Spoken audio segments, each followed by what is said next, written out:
I am going to be showing you how to make charts or graphs in Google Docs. So once you have inserted a chart, so you go to Insert Chart column, it'll populate into your Google Doc, and this is what will come up in your Google Doc. And there's going to be a little arrow drop down that you click and click Open Source, and it'll automatically open you up into Google Sheets that has this chart already created, this graph already created that aligns with active links that are linked to it that will change as you adapt it. So right now, though, you are not working on this specific graph that's recognizing teams and period 1 and period 2 and points scored. So we need to change that. So we only need one bar for what we're working with. So I need to completely take out one whole column, because here there's period 1 that represents this, and here's period 2. I'm only going to be recording people's names and how many jumps they made. So I can eliminate this whole row. So I'm going to click the top here and then right click. And I'm going to click delete column. And then what's really cool is it automatically updates anything you do over here. It fixes it right here so you can check your work constantly to see if that is what you intended to do. So I'm going to change this right away, period 1, because what we're working with is number of jumps in a minute. All right, so now my key has been changed. Now we're not talking about teams. You were tasked with recording yourself and 5 of your friends. I'm going to go ahead and insert myself and my 5 friends that told me how many times they jumped in a minute, or I recorded them. And now what goes right here? So I have myself and my 5 friends.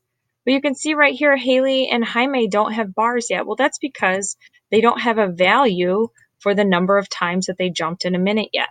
So I need to input those. And also, these are not the correct values that I need to input. So I jumped 15 times. Caden jumped 30. Billy jumped 28. And so I'm using my own little data table that I created. Lennon did 33. Haley did 50. Boom. And now you see Haley's bar graph is populated because I gave her the value for number of jumps in a minute. And last but not least, Jaime jumped 25. So once you have this updated, you can see your bar graph is updated. Once you have that, then you can start designing your graph a little bit more. So we are also not talking about points scored. We're talking about student jumps per minute. Or you could say in the 1 minute challenge. All right.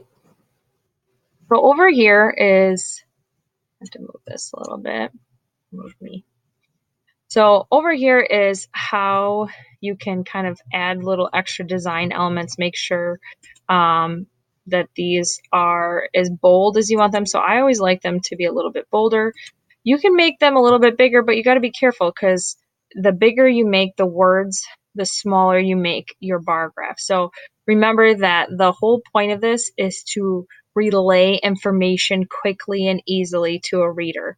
So you still want the main focus to be the bars, because that's where your reader is getting the most of their information.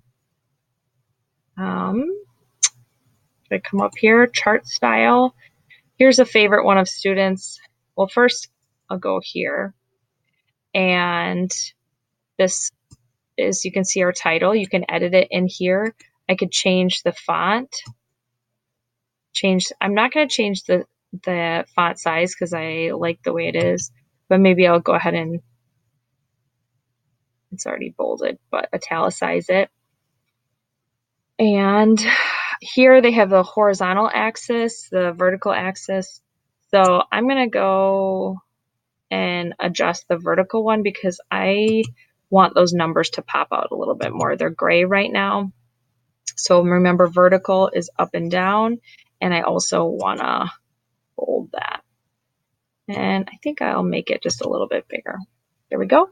So I feel like that's a better visually looking graph right now. And then if I go up here to chart style, you can change the background color, but just be careful that it doesn't affect the integrity of the information that you're trying to pass along. So if I were to choose this color, it makes it a little bit more challenging to read. Now it's kind of cool looking, but right over here, I'd have to go back in and change the number of jumps because right now I can't read it. So just be careful that it works well together and that you can still read it because that's the purpose of this. And then a favorite one of students also is to make the graph then 3D in the end.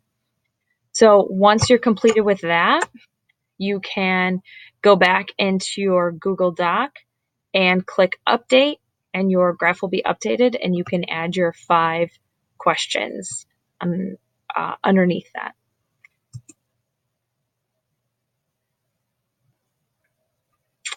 So that's it. Good luck. Rewatch the video if you get stuck on any steps, and I can't wait to see what you come up with.